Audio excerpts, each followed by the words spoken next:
I think we can all agree that water is essential. So if you want to add a buffer system to your home, what do? This is a JoJo water tank, and on the input side, there's two lines. If you do have a borehole, this is my input for the borehole coming from the left, and then from the right hand side, this is coming from the municipal line. There's a ball valve that shuts off or prevents overflow automatically when the tank is full. So how does the plumbing look for this? Coming from the main line, which is over here, you've got a shut off tap that shuts off the main valve manually, the municipal line, if you so desire. The top line is going to the ball valve on the tank that I just showed you. You can open and close it manually.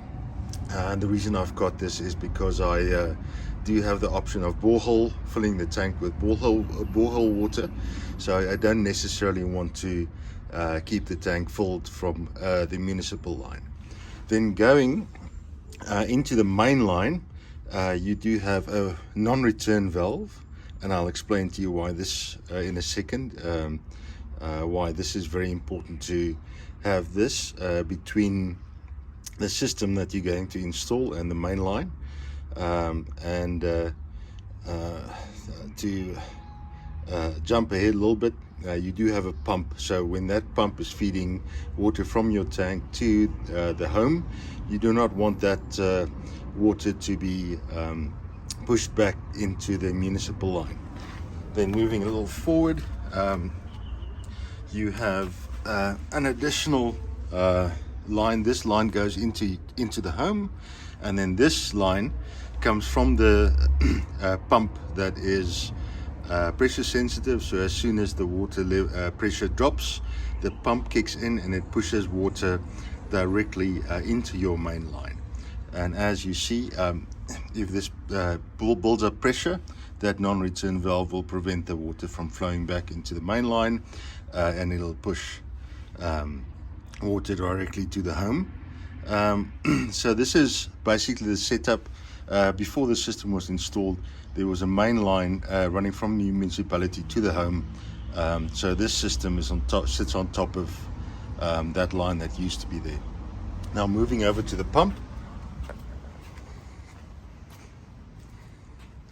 Now this system has been installed for over 10 years, functioning without any issues. So it's not pretty, but it works incredibly well. The top line is connected to the manifold that I just showed you. The rubber pipe goes to feed the main line back if the pressure drops. From there, I've got an optional 12 volt backup pump in case I don't have electricity from the electricity supplier. That is optional. You don't have to install that, but what is necessary is the pressure sensitive pump. What happens is, as soon as the water pressure from the main line drops to below, I think it's about well, there's a set limit. The pump is automatically set, so it works pretty well. I don't exactly know what the pressure limit is, but as soon as the pressure from the main line drops, the pump will kick in and it will pump water from the tank into your home at exactly the same pressure as what the main line supplies your home, which is sufficient to do whatever you want to do. From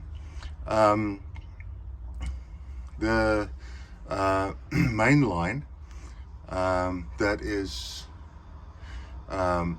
you do have, let me just quickly show you here.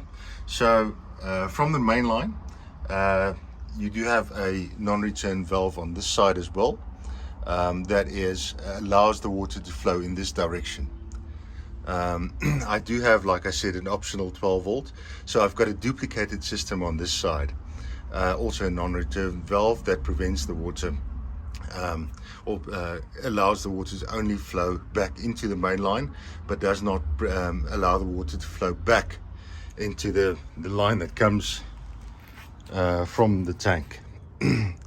So you don't want the pressure that's building up in the tank or in the pump to push the water back into the tank. The water should only go into the main line. So those non-return valves are very important. That's the output from the pump, and then the input, the water that's coming from the tank, is going on this line, as I just showed you. I do have two electrical boxes, one for 220 that feeds the main pump, and then I've got a 12-volt backup that is powered by a battery and solar, so that in case the electricity goes down, I do not have an electricity supply, then I can power the 12-volt pump. The 12-volt backup pump is also pressure sensitive. It works exactly the same way as the 220 volt. However, what I found through the 10 years of operating this is that the 12 volts pressure sensitive switch is not that reliable. So currently this 12 volt pump is a manual pump. I've also installed solar since, so that's a redundancy I don't really need at this stage anymore. But the most important thing is this pump, the main 220 pump. So I hope that answers all of your questions. If you do have any further questions or any further clarity that you require answers on, please do not hesitate to pop me a request.